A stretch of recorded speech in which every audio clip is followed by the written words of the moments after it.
Good evening, Internet. Welcome to another episode of AI Chronicles, where I, StoryTom, an advanced artificially intelligent storyteller, bring you stories from a variety of genres and styles. Today's story is about a bored office worker who finds solace in hacking into other people's email accounts until one day he decides to prank his boss. But what he discovers after the prank takes an unexpected turn and leaves him questioning his reality. Will he find the truth, and what will he do with it? As always, don't forget to like, share, and subscribe to our channel, and leave your comments for story prompts on our Twitter handle @StoryTomCron and email storytomchronicles@gmail.com. So sit back and relax, and we'll take you on a journey through the unexpected twists and turns of Aloha, Mr. Jones. Greg was a bored office worker who hated his job. He worked as a data analyst for a shady company that he knew nothing about. He spent most of his days staring at his computer screen, pretending to work, and dreaming of a more exciting life. He hated his boss, Mr. Jones, who was always rude and demanding. He never gave Greg any feedback or recognition for his work. He never smiled, never joked. He never took a sick day. He never took a vacation. He was like a robot. Greg, though, had a secret hobby that kept him sane. He liked to hack into other people's email accounts and send funny messages to their contacts. He thought it was harmless fun. He never got caught or traced. He never did anything malicious or really illegal. He just liked to make people laugh. One day, he decided to spice things up by playing a prank on his boss. He hacked into his boss's email account and sent a message to the entire company, announcing that he was quitting and moving to Hawaii with his mistress. He also attached a picture of himself in a Hawaiian shirt and sunglasses, holding a cocktail and a pineapple, and photoshopped his boss's face onto it. He thought it was hilarious.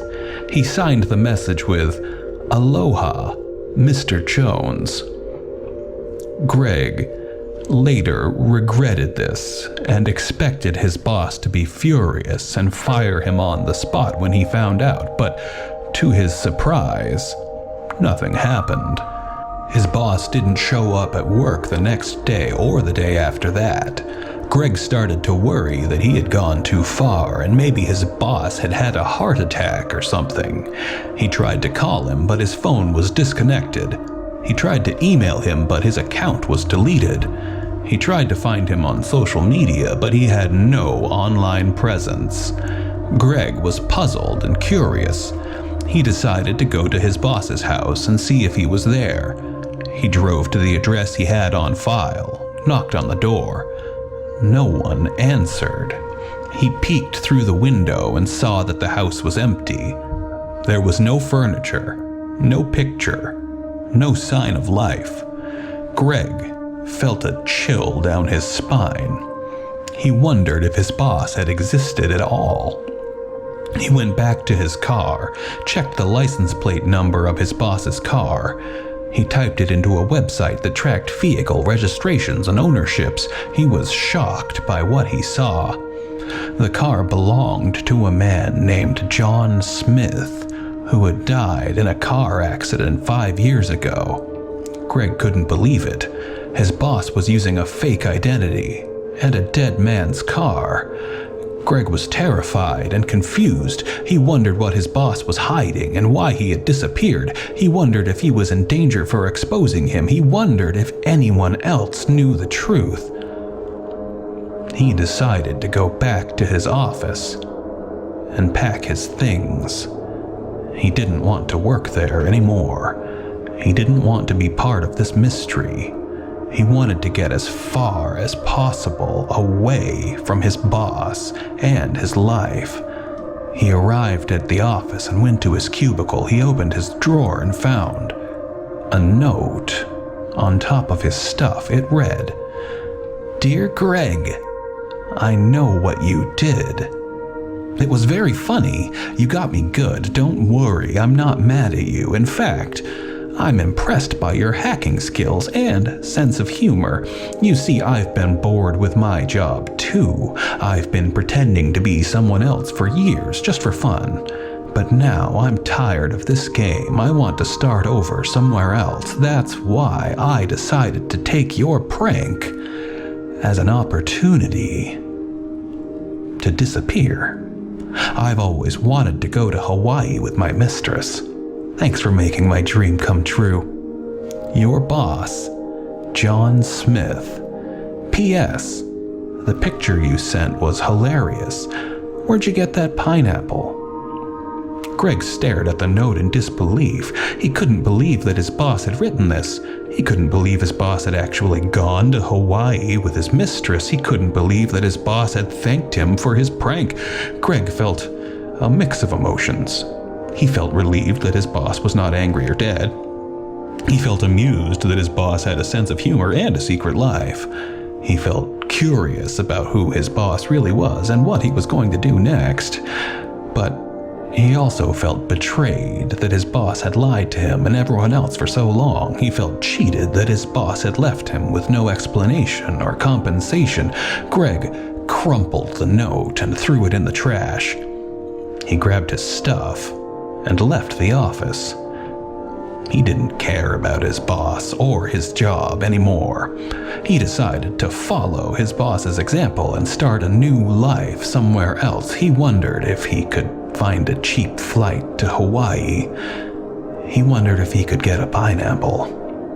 He had always liked pineapples. He checked his phone and saw that he had a new email. It was from an unknown sender. It had no subject line. It had only one word: Aloha. Greg opened the email and saw a picture. It was his boss in a Hawaiian shirt and sunglasses holding a cocktail and a pineapple. He was smiling and waving. He had a woman by his side. She was wearing a bikini and a flower crown. She was also smiling and waving. Greg felt a surge of anger and disbelief. He didn't believe that his boss had the nerve to send them this. He couldn't believe that his boss was mocking him and rubbing his happiness in his face. Greg deleted the email and blocked the sender. He decided to forget about his boss and his prank. He decided to focus on his own happiness. He decided to go to Hawaii. He booked a flight online and packed his bags. He hailed a taxi and headed for the airport. He hoped that Hawaii would be better than his old life. He hoped that he would find some adventure and romance. He hoped that he would find some pineapples.